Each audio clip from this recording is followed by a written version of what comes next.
Think of it this way. 0 to 21 is springtime. Things are easy to grow in springtime. You don't have to do that much. Growing as a kid happens naturally. But overall, life is supporting you. It's sending you, teaching you, sharing with you. Now, when you get from 21 to 41 or 22 to 42, whatever range you want to talk about, you now are in the real world. And now you go test what you learned in your springtime. So you start to learn, test, figure out what's real. And it's an important stage of life.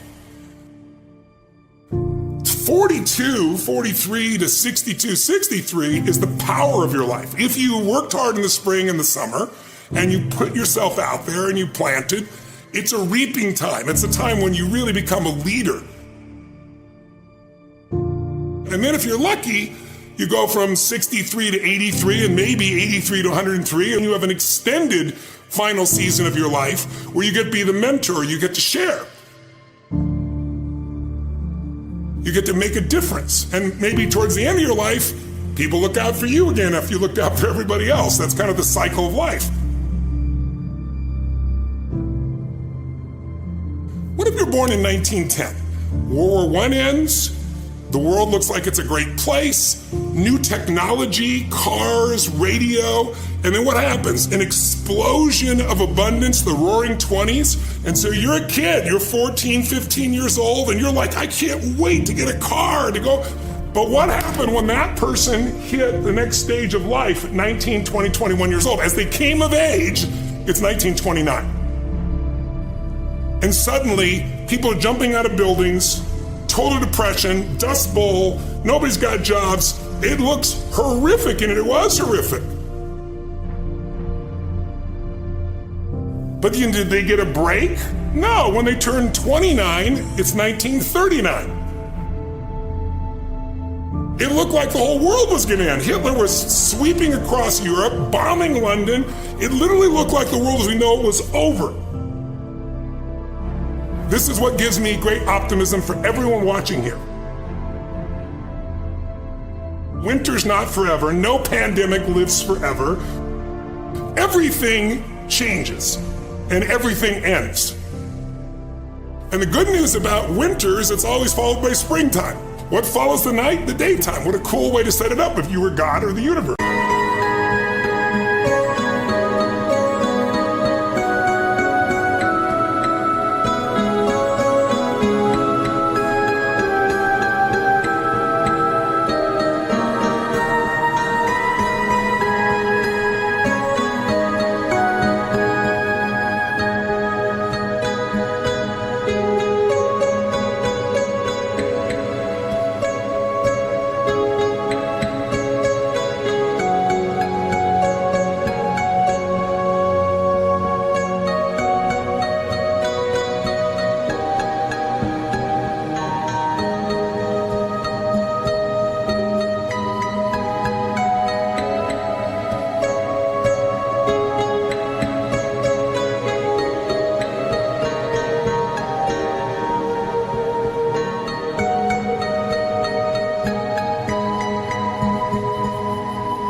There are going to be so many different things that you will embark on. There are going to be so many different things that's going to try to slow you down. There are going to be so many different challenges that you must face.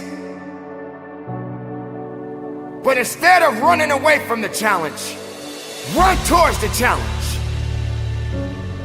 Be able to understand that life has meaning. It has reason. And all of these things that you may be thinking that is so hard on you, just remember,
sometimes you're gonna have to go through these changes, these circumstances that put you in a position to make you feel that you're not worthy anymore. But make no mistake, you are worthy. You were created for something. You wasn't created for nothing. Life has a gift of giving, a gift of receiving. And whether if it's good or bad, you got to make sure you understand that these circumstances and these challenges has to happen in your life. You will come to a point that you may feel that you are in a hopeless situation. You may come to a point in your life where you're at the end of a rope and the only thing left to do is to climb up, because you only can do so much for so long. But make sure you're doing much more instead of doing less. Stop stressing about the things that you cannot control and start focusing on the things that you have control of. Take control of your life. Take control of the opportunities. Believe in yourself and know that it is not over for you. So many people out there in this world right now will try to tell you not to be something that you feel in your heart that you want to be.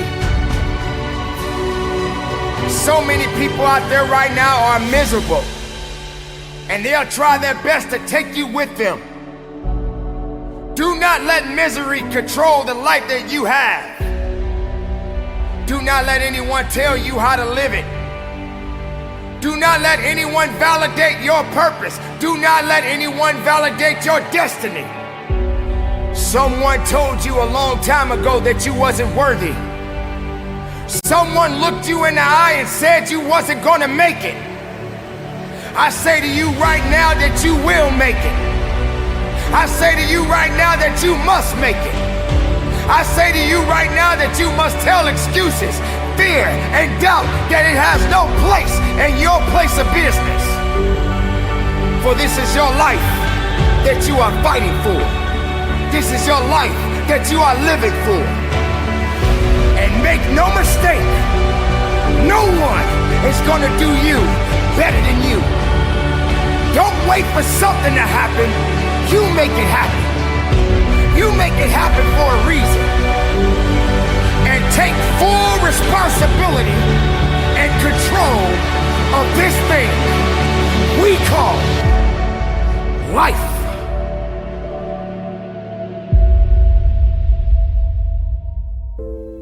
We remember the stuff we earn, the stuff we experience, more than what the teacher tells us or what someone gives us for free. We just do. We broke a proverbial sweat on it, whether it was mental or physical or whatever. We built it. We understand. We felt how we got it, how we achieved it, how we got what we wanted. Those stick with us. Whether we forget them intellectually, they were written in our lineage, and they build resilience, and they build a healthy, true optimism going forward to know that, oh no, I've worked for something before and achieved it. Delayed gratification. Oh, there are choices I can make today for myself that will pay me back later in life. And I've got friends, and trust me, I've done it myself, that lose a job and then get another one, but won't take it because it's less salary than maybe the one they had before. And all of a sudden find themselves 3, 4, 5, 6, 7, 8 years, a decade later going, they're still stuck. They didn't do anything. They're still saying like, no, I'm going to find that thing. And I'm going like, you missed a decade, man. Just go do that one that you love to do that maybe was going to pay you less because you'd at least been building something through the day. And who knows what that would have led to? Maybe that would have led to something where you're getting paid 5 times more than you were doing something else you love even more. So sometimes it's not even about what choice we make. Just make a choice and commit to it and go and dive in.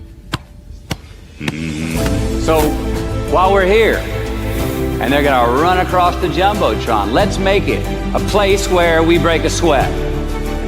where we believe, where we enjoy the process of succeeding, in the places and ways that we are fashioned to, where we don't have to look over our shoulder because we're too busy doing what we're good at, voluntarily keeping our own counsel because we want to, traveling towards immortal finish lines. We write our own book, overcoming our fears. We make friends with ourselves. And that is the place that I'm talking about.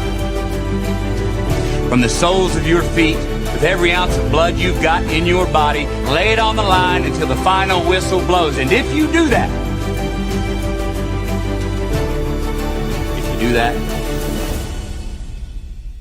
we cannot lose. So turn the page, get off the ride. You are the author of the book of your life. Knowing who we are is hard. It's hard. So give yourself a break. Eliminate who you are not first, and you're going to find yourself where you need to be. Are you planting anything in the ground right now, or are you spending all of your life wasting time? What are you planting in the ground? What are you putting in the soil? Are you planting or are you resting? What are you doing?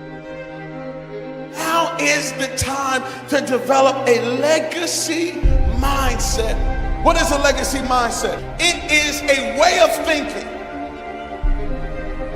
that causes you to make winning decisions today so you and others can have winning results tomorrow. And my question to you is, do you have a legacy mindset? Here's the deal. Too many of us, we think this is a rest season when really it's a planting season.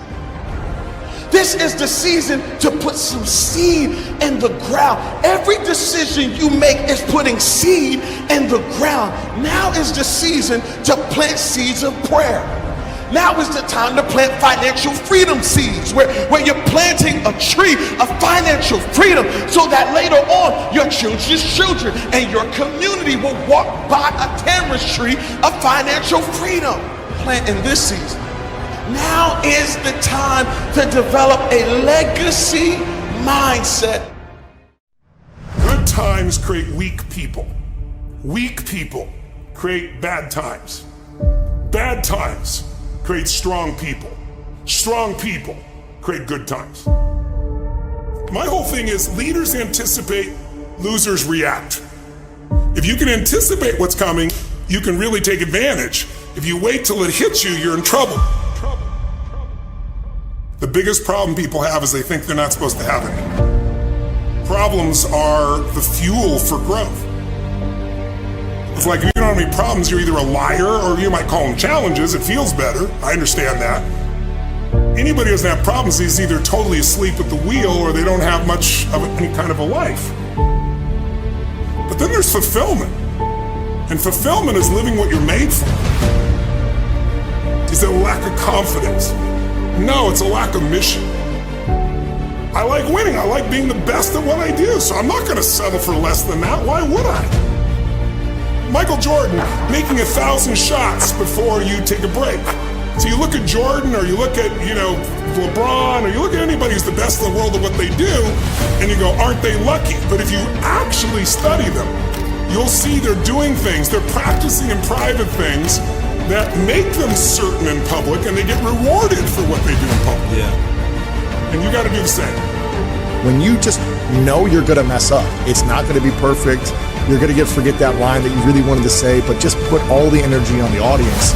Everything starts to change. If you stay ready, you don't have to get ready. It's a shift in your identity. Every single day, 6 days a week. What matters? A few subjects, your body, because your energy matters. That energy is low. Everything I just said is worthless to you. Because when you're low energy, you don't use your full intelligence or ability.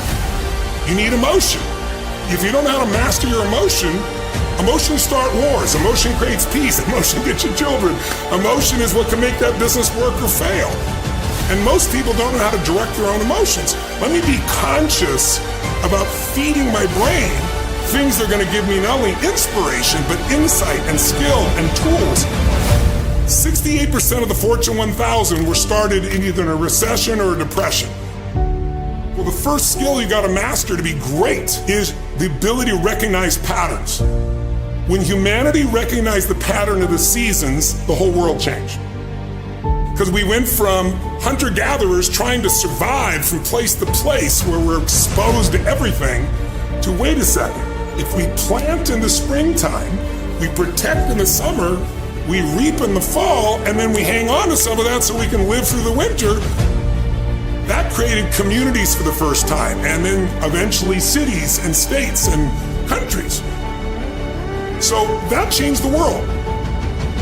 What'll change a person's life is when you realize there's also a set of seasons in your own life. 74% hate their job in America. The majority of people don't like what they're doing because they're really not doing it because they didn't have a goal and they followed this goal. They just aimlessly drift around, and then all of a sudden there's a job opening, so they get that job because you have to work. But then when you work, it's a chore. It's work.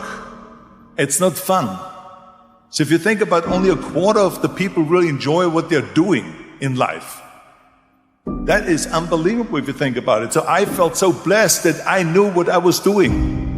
It's like a medical student that studies and knows he wants to become a doctor. You know where to go. You see, if you don't have a vision of where you go, and if you don't have a goal where you go, you drift around and you never end up anywhere. It's like you can have the best ship in the world, you can have the best airplane in the world. If the pilot or the captain doesn't know where to go, it would just drift around. It would not end up anywhere, or most likely in the wrong place. And I didn't really like Austria when I grew up. I couldn't wait to get out of there. I couldn't see myself becoming a farmer or a worker in a factory or anything like that. Even though my parents wanted me to stay there and have a normal life. But that was their vision, not mine. My vision was totally different. I felt that I was born for something special, for something unique, for something big.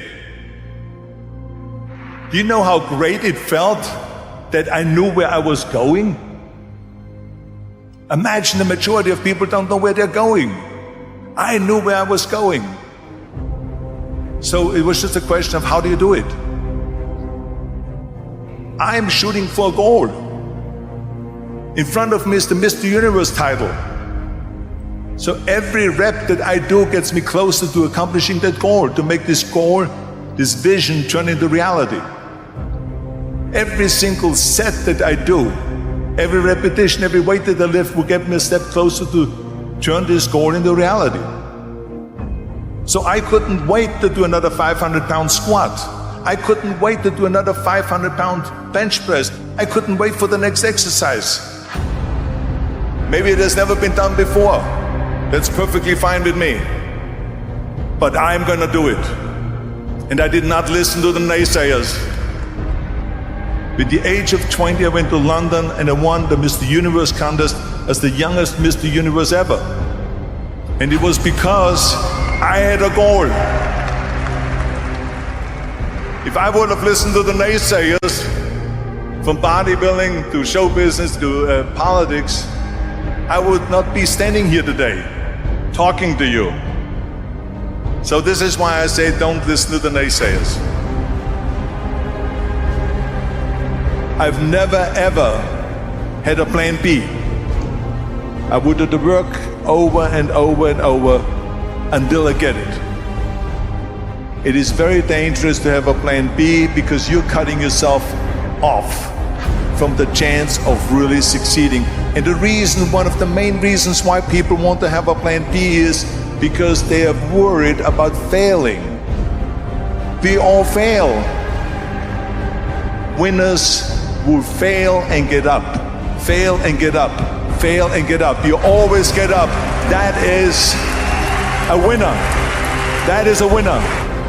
We all have losses. This is okay. And this is why I say don't be worried about losing, because when you're afraid of losing, then you get frozen. In order to perform well in anything, if it's in boxing or if it is on your job or with your thinking, is only happening when you relax. It's okay to fail. Let's just go all out and give it everything that you got. That's what it is all about. So don't be afraid to fail. It's all about the hard work that you put in. So they all say that's impossible. That's impossible. That can't be done. But I didn't listen to those losers. I didn't listen to them at all. And it was because I had a goal.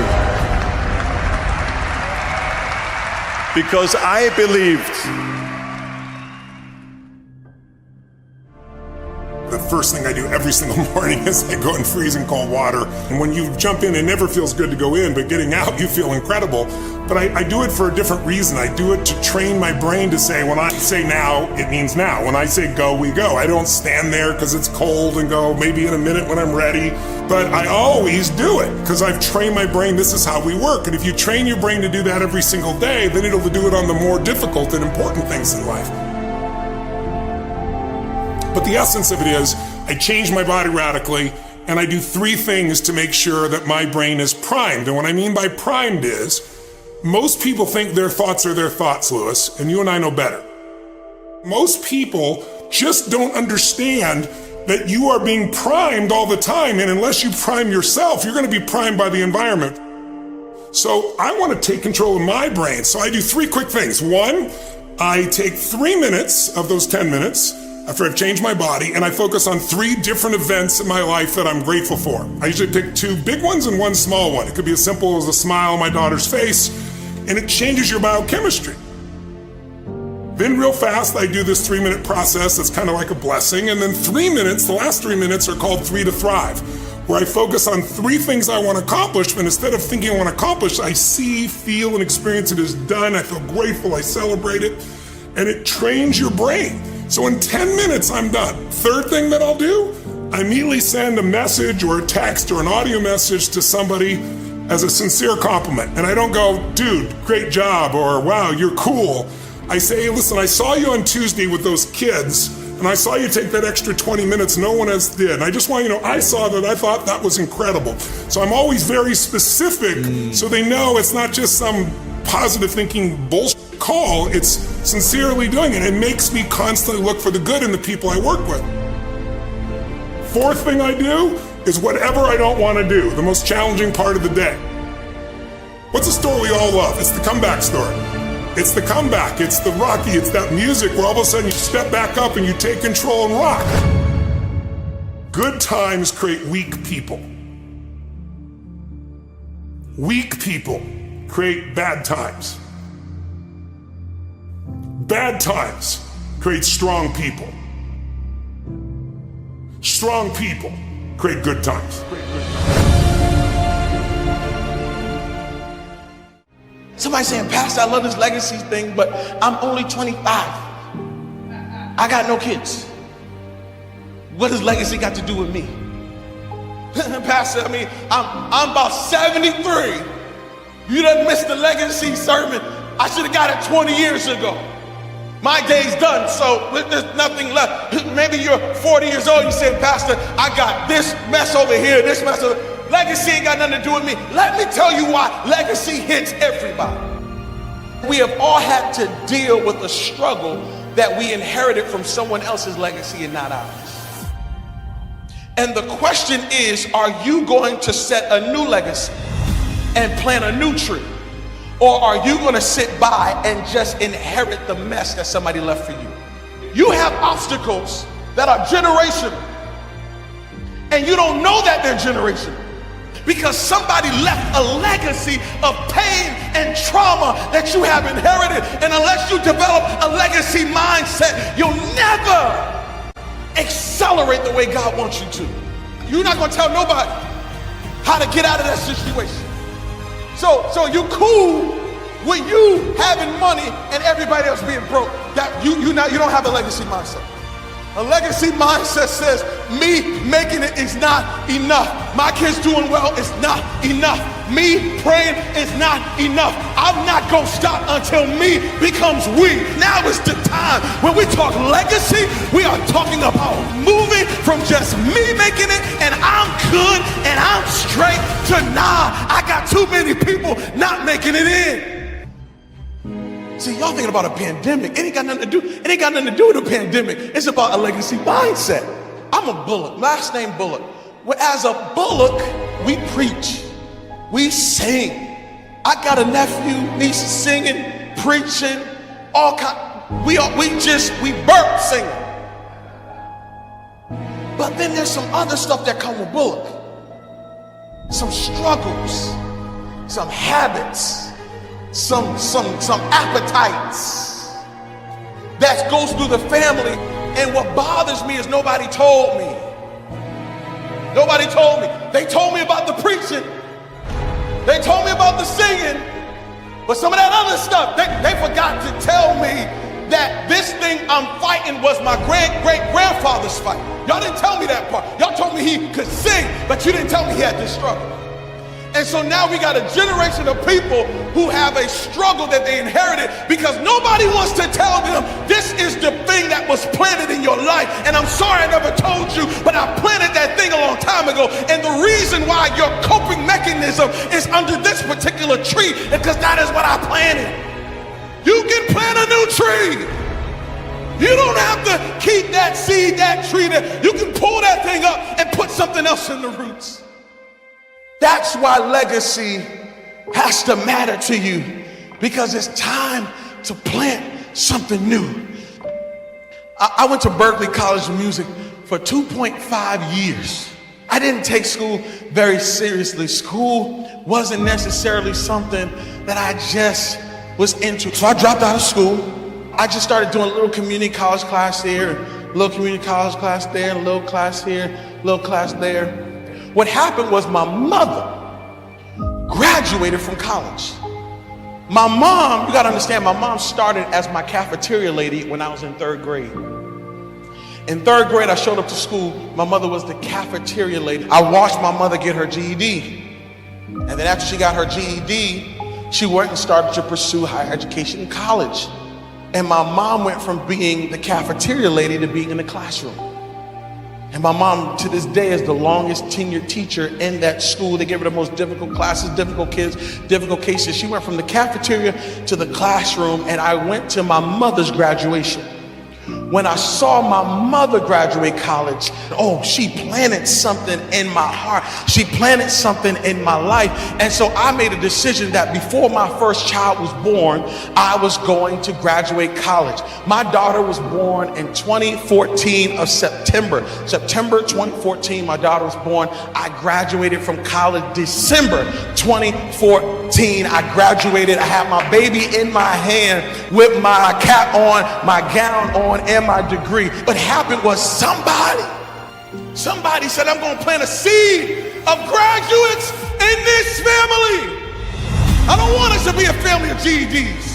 I don't want us to be a family that's uneducated. I'm going to plant a seed, and when she planted the seed, all of a sudden I took it, and then my brother took it, and our children will take it. Why? Because God is looking for somebody to be a legacy builder, to have a legacy mindset, and say, I'm going to open up a door that nobody can close in our family. Because if a curse can be passed down, so can a blessing. I'm tired of hearing about generational curses, and you don't tell me about the generational blessings that are coming to my life. And I'm declaring we're releasing generational blessings, cycle of blessings coming into your life because of legacy in this place. Which means when I get a paycheck and I want to keep that check, but then I put kingdom over comfort. I'm going to be quick to listen, slow to speak. I'm going to be slow to anger. I'm going to forgive. I made an eternal decision. I have a legacy mindset. That's going to have eternal impact. You got to put we over me. And the Oscar goes to Matthew McConaughey. I had a very important person in my life come to me and say, who's your hero? And I said, I don't know, I got to think about that. Give me a couple of weeks. I come back 2 weeks later. This person comes up and says, who's your hero? I said, I thought about it. You know who it is? I said, it's me in 10 years. So I turned 25 10 years later. That same person comes to me and goes, so are you a hero? And I was like, not even close.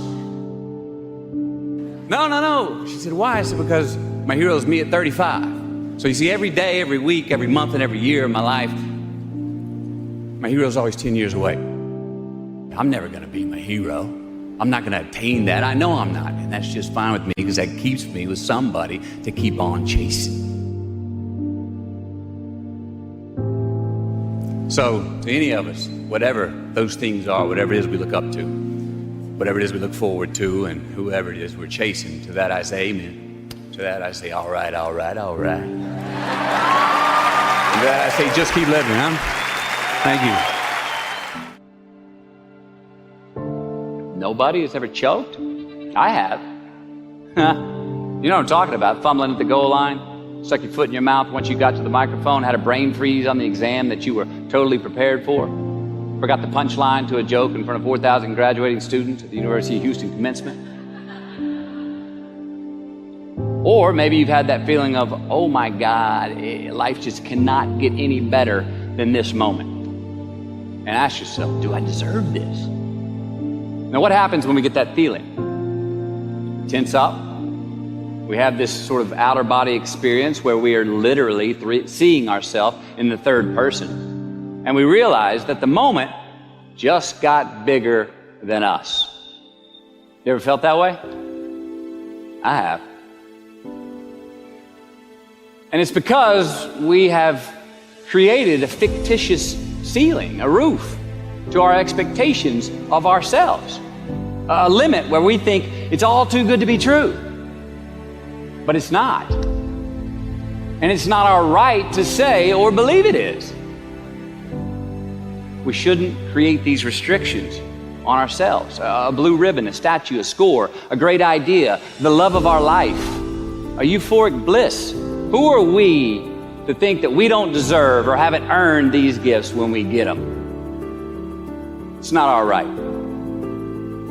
But if we stay in process, all right, within ourselves, in the joy of the doing, we will never choke at the finish line. Why?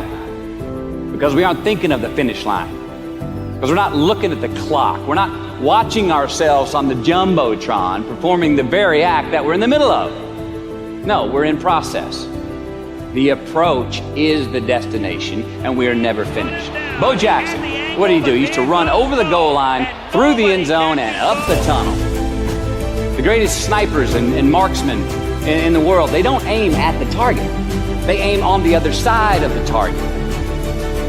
We do our best when our destinations are beyond the measurement, when our reach continually exceeds our grasp, and when we have immortal finish lines.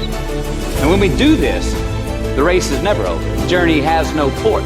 The adventure never ends because we are always on the way. So do this, and let somebody else come up and tap you on the shoulder and say, hey, you scored. Let them run up and tap you on the shoulder and say, man, you won. Let them come tell you, you can go home now. Let them say, I love you too. Let them say, thank you. Take the lid off the man-made roofs that we put above ourselves and always play like an underdog. Here we go.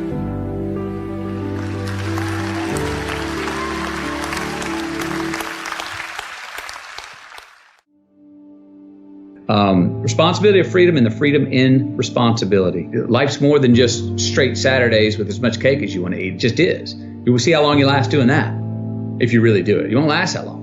Responsibility is appreciation of a past. It's building of a lineage. It's investing in ourselves. It's investing in something we started to build yesterday that we want to take into tomorrow. There's a response that gives us freedom. So to actually have true freedom, we have to be more responsible for certain things, for ourselves, who we are, constantly investigating and interrogating our better selves to say, I'm going to be a little bit better at this tomorrow, knowing that we never land. There's no ta-da moment. And that is one thing I think we all got to watch, because we all are so result oriented. But there's no ta-da moment. We're always chasing yet. And if we can get comfortable and understand and laugh at and be ready to work hard at the fact that we're all just achieving our way to the unachievable, and that's as good as it gets, and that's pretty damn awesome. Thank you. Good luck. Just keep living.